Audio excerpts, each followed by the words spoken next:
আগামীকাল 16ই ফেব্রুয়ারি ঢাকার রাজপথে বাইতুল মোকাররম উত্তর গেট থেকে আমরা প্রতিবাদ সভা এবং বিক্ষোভ মিছিলের ঘোষণা দিয়েছি। ভোট গ্রহণকালীন সময়ে ভোট কেন্দ্রগুলো ভিজিট করতে গিয়ে আমরা যেটা দেখেছি, সেখানে অসুস্থ পরিবেশ বিরাজমান ছিল নানা ধরনের। এখানে জাল ভোট হয়েছে প্রচুর, কালো টাকার ছড়াছড়ি হয়েছে এবং কোথাও কোথাও হুমকি দমকি সন্ত্রাস মারামারি অথবা হামলার ঘটনা ঘটেছে। ইলেকশন ম্যানিপুলেশন করার কিছু কার্যক্রম আমরা লক্ষ্য করেছি। যেমন কোন কোন কেন্দ্রে কর্তব্যরত অফিসাররাও নিজেরা ব্যালটে সিল মারার কাজে তো ছিলেন বলে অভিযোগ আছে। দলীয় কর্মীরাও সিল মেরেছেন অভিযোগ আছে। নির্বাচন শেষ হলো 4:30টায়, নির্দিষ্ট সময় অনুযায়ী 7:30টায় শুরু হয়েছে। 2 থেকে 3 ঘন্টা পার হওয়ার পরও দেখা গেছে ভোট কাস্টিং আশানুরূপ ছিল না। আবার শেষ দিকে কিছু কিছু কেন্দ্রে যে ভোট কাস্ট হয়েছে 4:20-এর মধ্যে যে রেজাল্টটা রেকর্ড আমরা পেয়েছি, পরে পূর্ণাঙ্গ রেজাল্ট হওয়ার পরে দেখা যাচ্ছে সেই সেম কেন্দ্রে অস্বাভাবিকভাবে ভোট কাস্টিং দেখানো হয়েছে। সব মিলে ইলেকশন ভোট গ্রহণের প্রক্রিয়ার মধ্যে এই ত্রুটিগুলো লক্ষ্য করা গেছে।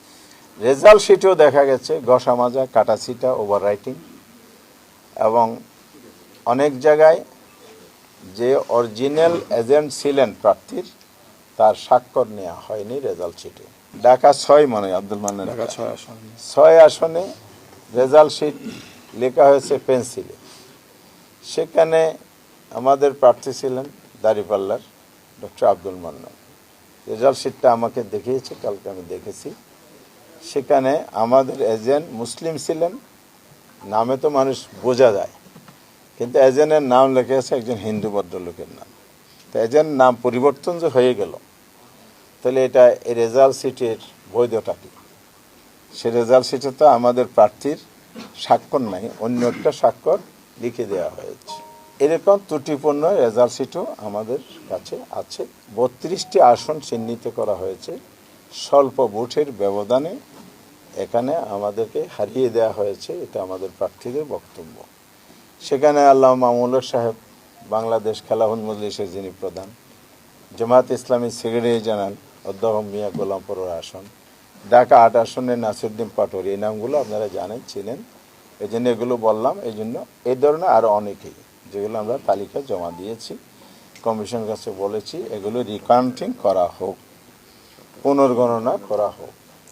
চট্টগ্রাম 14, এই চট্টগ্রাম 14 কর্নল অলি সাহেবের ছেলে ওমর ফারুক সাহেব, উনি এখানে উপস্থিত আছেন। ওনার অনেকগুলো এভিডেন্স উনি কমিশনকে শো করেছেন, উনি কি করেছেন, কি কমপ্লেন ছিল।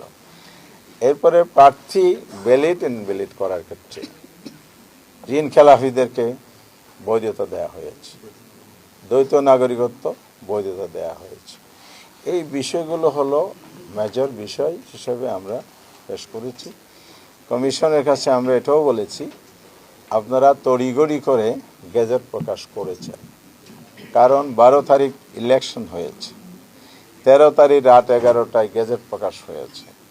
তাহলে একটা লোক পঞ্চগড় থেকে, টেকনাফ থেকে, কুতুবদিয়া থেকে এসে আবার 13 তারিখ কমপ্লেন দায়ের করতে পারেন নাই। তার 14 তারিখ হলে তিনি পারতেন। তার মধ্যে ওমর ফারুক সাহেব একজন, তিনি ওখানে জিজ্ঞেস করেছেন, বলে যে এখানে না, অর্থাৎ উপজেলায়। তার জেলায় গেছেন, রিটার্নিং অফিসার গেছেন, বলে যে এখানে না। আবার উনি দৌড়ে আসছেন ইলেকশন কমিশনে, এখানে আসার পরও বলে যে গেজেট হয়ে যাওয়ার কারণে সুযোগ নাই। এই যে বিষয়গুলো তড়িঘড়ি করে করা হয়েছে, অথচ 13 তারিখ সকালেই আমাদের ডেলিগেশন আসছিল, এনসিপির ডেলিগেশন আসছিল, তারা বলেছে আপনারা গেজেট প্রকাশ করবেন না, আমাদের এই কমপ্লেনগুলো আছে, পুনর্গণনা, বিশেষ করে এই কয়টি আসন স্থগিত রেখেই পুনর্গণনার মধ্য দিয়ে স্বচ্ছতার সাথে আপনারা রেজাল্টটা দেন, তারপরে গেজেট দেন। আমরা আগামীকাল 16ই ফেব্রুয়ারি ঢাকার রাজপথে বাইতুল মোকাররম উত্তর গেট থেকে আমরা প্রতিবাদ সভা এবং বিক্ষোভ মিছিলের ঘোষণা দিয়েছি।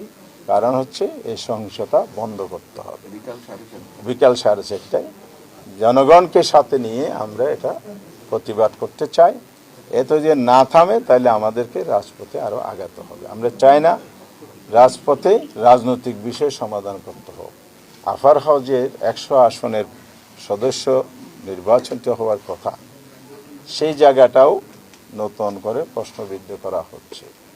অর্থাৎ এখানে যে পিআর সিস্টেম আনুপাতিক হার জুলাই সনদে বলা আছে সেটাই জনগণ গ্রহণ করে নিয়েছে। 4টি কোয়েশ্চেনের সেকেন্ড কোয়েশ্চেনে সেটা বলা আছে। এটা কেউ যদি বলে যে তাদের নোট অফ ডিসেন্ট ছিল, তাহলে আমরা মনে করি জনগণের ম্যান্ডেট আসার পরে এর জন্য কোনো নোট অফ ডিসেন্ট আর কার্যকারিতা নাই, সেটা দলীয় বিষয়।